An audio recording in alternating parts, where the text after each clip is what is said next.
Hi guys, welcome back to the channel. Welcome back to my channel.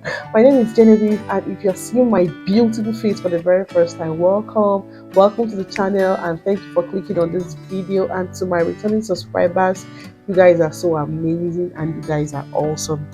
Please, before we start this video, can you give this video a thumbs up? Okay, it helps YouTube to suggest it to more people. And please don't skip my ads. I beg you, don't skip my ads. That's how I generate revenue from these videos. Okay, like the video, subscribe to my channel, and share this video. Thank you. That's how you support your girl. All right guys, I promised I was going to share some items, especially food, that you really don't need to bring to the UK because here it's surplus and it's very affordable. Okay, I brought some of those items when I was coming, and thankfully I didn't bring so much of some of them, while some others I brought a lot of it.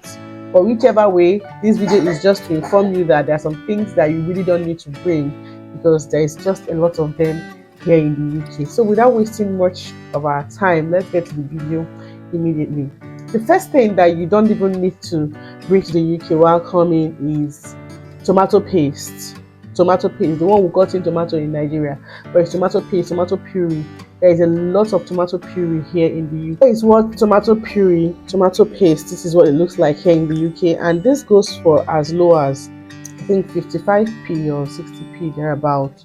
This is less than £1 for this, and if you're somebody like me that does not cook with so much tomato puree, one is enough for you to add to your stew. So you see all those Gino tomatoes and all of it. If you want to bring, you can just bring 1 or 2 sachet, but trust me, there is no need. It is a lot here. So this one out of the way. The next thing that you shouldn't even bother bringing are herbs and some spices, not all. Now, herbs, if you love herbs, there are a lot of herbs here. Oregano, parsley, basil, all those herbs that in Nigeria they are so expensive. If you come on shelf here, you'll see you'll be spoiled for choice for spices, for herbs, curry, and name it, any form of spices that you want. The only spices that I would recommend that you bring are maybe our very local spices, like our pepper soup spice, our suya mix spice. Their barbecue spice is also nice. You can bring your own chili pepper because our own pepper is hotter. But when it comes to herbs and spices, they have it here in surplus, in abundance. Like if you go to the shelf, just be looking, both spices that you've never seen or heard of, you will see all of them. And come to think of it, most of the spices in Nigeria, they are imported. So I mean, it doesn't really make sense to start packing plenty of it to come to the UK. You're going to see all of it here. Like when I mean all of it, you see all of it here. The next thing that doesn't really make sense for you to bring to the UK while coming is dried fruits. So this one goes to the team natural that wants to maintain the feed farm. If you come to the UK, on the shelf you will see a lot of dried fruits, almonds, raisins, coconut flakes, like assorted. Because I've seen people who dry fruits, even vendors who sell dry fruits, and they say they're exporting it, and I'm wondering, these things are here, so why export it? Is it that the Nigerian fruits taste different from the ones in the UK?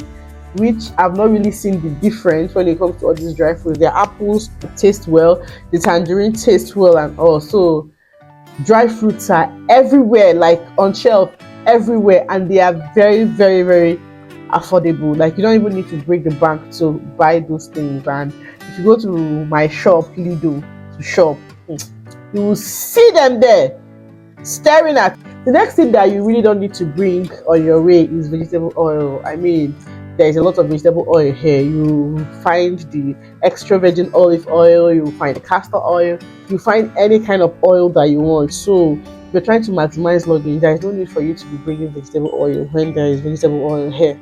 Like a lot of good vegetable oils here. Okay, so no need bringing vegetable oil. Please, there's no need bringing yam, plantain, all those very heavy food of ours. Yam and plantain more especially. There is yam here, even though yam is expensive, but there is yam here. Since I came to this country, we've only bought yam in this house once. Okay, and somehow we do not die. So we only bought yam once, but there is yam everywhere. There's no need for you to use yam, plantain, and all those heavy food stuff to fill up your luggage allowance when you can get them when you arrive the UK. Okay, so yam, plantain, no need. No need to bring your mortar and pestle that is very heavy. There's another thing that I would not recommend that you bring in so much quantity is dried vegetable. I brought a lot of dried vegetables, like plenty. I brought dried otazi, dried oziza, dried ugu, dried uh, bitter leaf, and so many of them. I think I brought them in excess. Do you understand? So if you're coming, you can just bring little of them. Don't bring them too much, because by the time you get here, you notice that you'll not be using them much often, and also you might want to explore um, other vegetables that they have here. And trust me, using dry vegetable to cook does not hit as when you're cooking with fresh vegetables. So I wouldn't advise you to pack all the vegetables and start drying all of them. But there are vegetables that will hit whether they are dry or they are fresh, like my bitter leaf. Bitter leaf is bitter leaf, whether dried or fresh. So I wouldn't recommend that you pack so much. I didn't say you should not bring dry vegetables, but don't pack plenty. You will get tired of it and you might end up throwing it in. It's quite dicey when you're coming to the UK. Is, you see, attachments and all that hair extension.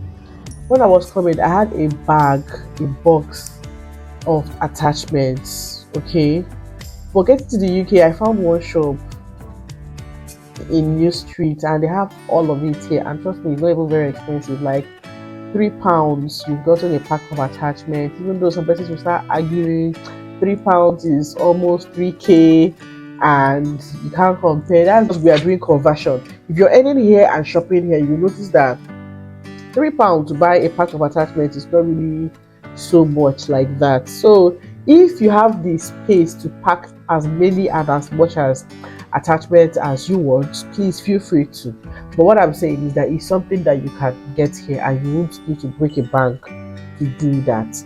Okay, especially if you're going to be living in the UK for a very long time. But then there's no harm in packing as much as you can if you have the space for it.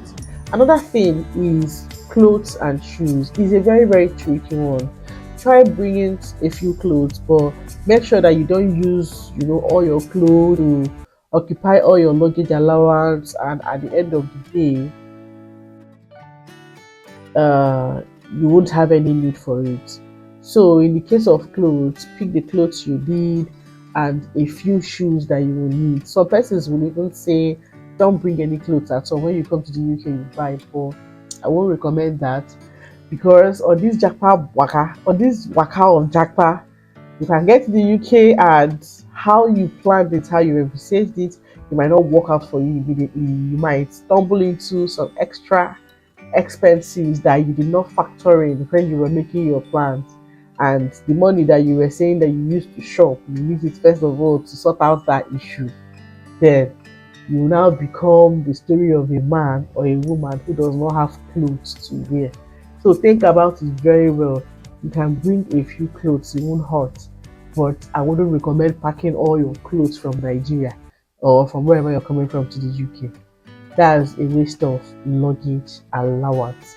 Guys, I want to keep this video really short. I hope this video helped. So here are a list of things that you shouldn't bother bringing.